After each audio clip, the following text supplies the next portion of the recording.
r/AskReddit. Dear Reddit, what industry is shadier than most people realize? Trucking industry. I'm a former freight broker, and how they treat other freight brokers and truck drivers is horrendous. People will backstab other workers just to get customers, and we will lie to truck drivers just to get them to deliver. Truck drivers will hold loads hostage to get paid more or on time. That stuff happens all the time.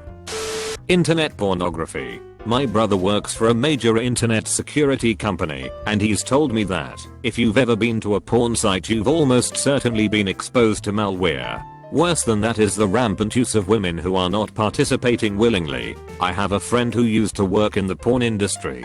At one time she was considered a major porn star and somewhere has an AVA trophy for being the #1 MILF in the country or something like that. The movie for which she won the award included a VDA scene that resulted in trauma, that resulted in multiple surgeries to fix her rectum. During the 20 years she worked in the industry, she was owned by a pimp who collected all her paychecks and beat her bloody if she didn't perform to his standards. The same pimp owned multiple other women whom he also sold to porn producers. Almost all of those women were dead before she left the industry. She went to a photo shoot at Playboy once after her pimp had ripped the hair out of half of her head. The MacLeod artist barely blinked, just combed her hair to cover it, and the photographer just told her to turn her head so the camera wouldn't pick it up. That was Playboy, not a back alley porn production company. She worked for a major porn production company for a while, Vivid, I think, back in the 90s. After the filming they would get the women drunk and then squeeze their toes with pliers. The moans and screams they made were used for the orgasm scenes. It's not a benign industry. Multi-level marketing. Amway, Herbalife, Plexus, Vema, Kirby, Vector, Shakeology, It Works, and other such companies run cults where business owners are brainwashed into believing that they can get rich quick while putting them on a path to failure. In the meantime, those at the top of the pyramid schemes become rich at the expense of others, who almost always lose tremendous amounts of money, as well as having their lives and relationships ruined. Electronic dance music industry. A scary majority of big name artists have their music ghost produced by another producer. They never touch the music, never play a note. They buy finished work and put their name on it. Most of the music that is popular right now is produced by only 5 or 6 guys. Most acts are playing a pre-recorded, pre-mixed DJ set. You're basically watching someone jump up and down and do no type of music performance, beat matching, mixing, etc. Think Milli Vanilli, but can't even dance. DJ Mag Top 100 ranks are paid for by purchasing ads in the magazine throughout the year. Click farms are also popular. Followers, fans, likes, plays, all paid for. Huge fake it till you make it mentality across the entire industry. Booking agents then strong arm promoters into booking acts with popularity that is artificially inflated, taking huge losses. Major festivals take advantage of disaffected new/young artists by either not paying or paying incredibly low booking fees.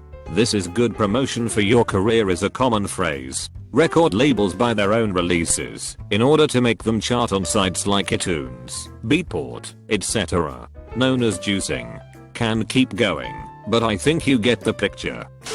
The funeral industry. While there are funeral directors of high integrity, many funeral businesses charge huge markups on everything from casket prices to flowers, obits, memorials, graves, and monuments. The funeral industry serves an important need, but it can take advantage of people at times of bereavement and charge excessive prices at a time when they are vulnerable. Here's a coffin for $25,000. http most-expensive.com/coffin.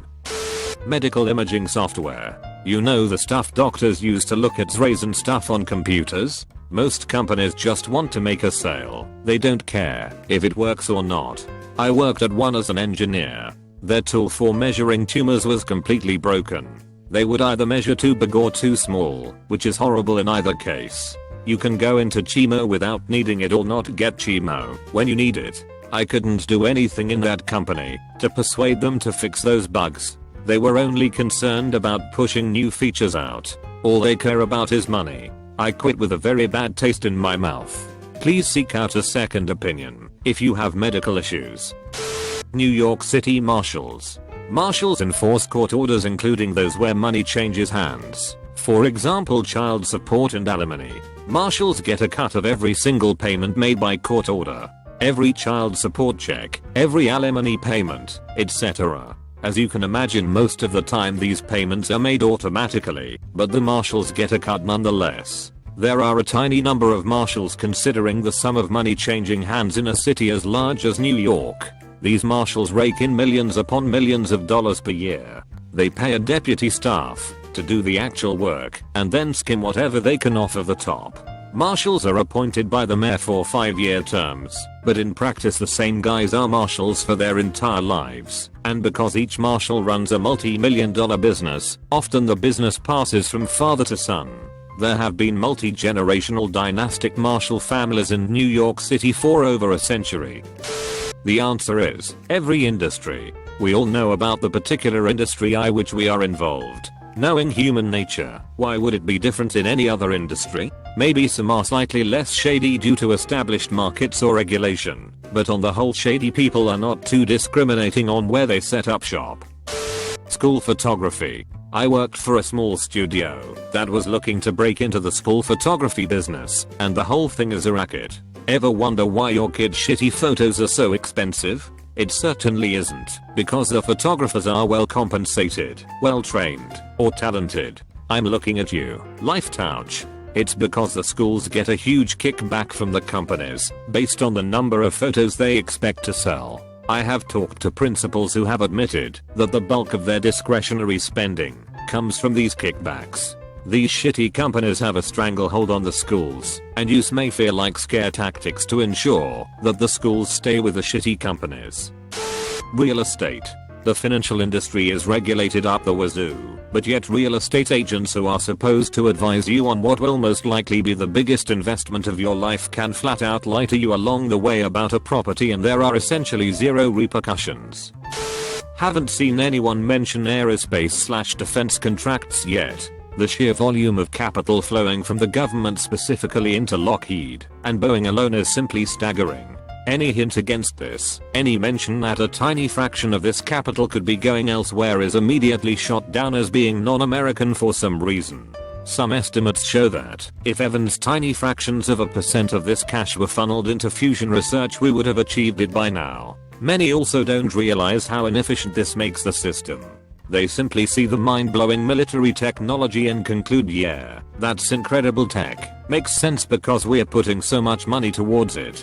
If you look at it more closely, you'll see we should actually have much more advanced technology than we currently have for the money that's going into it. The cost/tech is actually surprisingly high. Sure, some of the most advanced stuff is classified, but keep in mind these agencies also need to show off their tech, so the public doesn't start asking questions about where the money is going. The bottom line is that if it wasn't so corrupt, there would be more competitors and we'd be achieving a lot more for a lot less because of the competition that is lacking in this sector right now.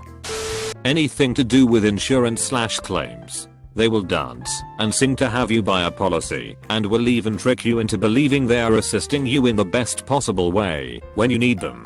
Try and ask them to do something they haven't offered, like pay for a new door instead of a used one. They quickly become aggressive.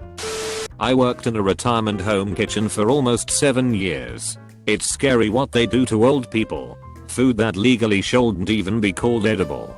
That's one thing.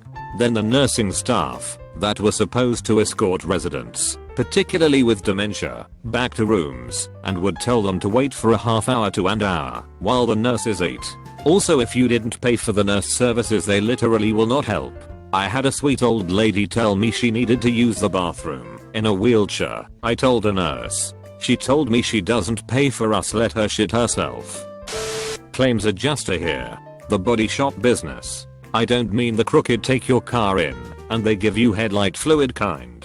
I meant a big name. Everyone knows them shops. Your insurance company might tell them replace parts AF, put OEM parts on it. They will take money for OEM parts, then go find aftermarket parts and pocket the cash. Another instance, a shop dropped a transmission and damaged it. The customer only found out about it because he was a car guy and noticed later his transmission was chipped in a corner.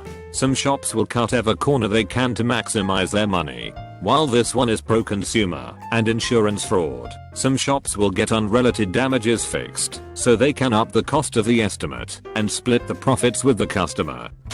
Insurance.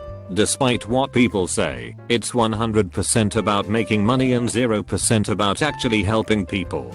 I understand the point of a company is to make money, but if you're making money literally at the expense of a person's health and wellness, that's absolutely what I would call shady. Like I said too, it's 100% about making money, not at all about providing a service. People that seriously need insurance can't even qualify at an increased price, and it's heartbreaking. And as many would probably already guess, they will take any excuse to not pay out on a policy. Source: myself, working for major national health and life insurance company. Baking, cake decoration especially. It's really competitive. Profit margins are low, with the exception of wedding cakes. Owners cut corners to save money or have unrealistic expectations. You meet too many passive-aggressive or aggressive-aggressive people in the industry to form lasting relationships. Some talented cake decorators step down to work at grocery store just to have a less stressful job and better hours. Anything involving heritage consultants. Developer buys old house on big block, wants to knock it down, pays heritage consultant to do a heritage study on it. Obviously heritage consultant is being paid by someone who wants to knock the old house down. So the report will mention unsympathetic additions when there are extensions. Building is in poor condition because any old building can be considered to be in poor condition when your definition of poor condition is anything other than perfect, brand new condition. Building is not unique in this area when it is surrounded by other old buildings. Building is not in keeping with the character of the area when it is not surrounded by other old buildings. Buildings mass and scale are out of context with surrounding buildings / existing curtilage when the house is a different shape to the surrounding houses. Of course, the local council could pay their own heritage consultant to produce another report that says the exact opposite. Then, the council has to decide between the report that they have had commissioned, which itself is a conflict of interest, and the other report that the developer has had commissioned. If the council decides to refuse the development, the developer appeals to the Land and Environment Court, which almost always approves the development. Or they just pull the building down anyway and pay the tiny fine. It's not a good time to be a heritage house in Sydney. Thanks for watching UpGoat Reddit. Try like and subscribe button if it still works.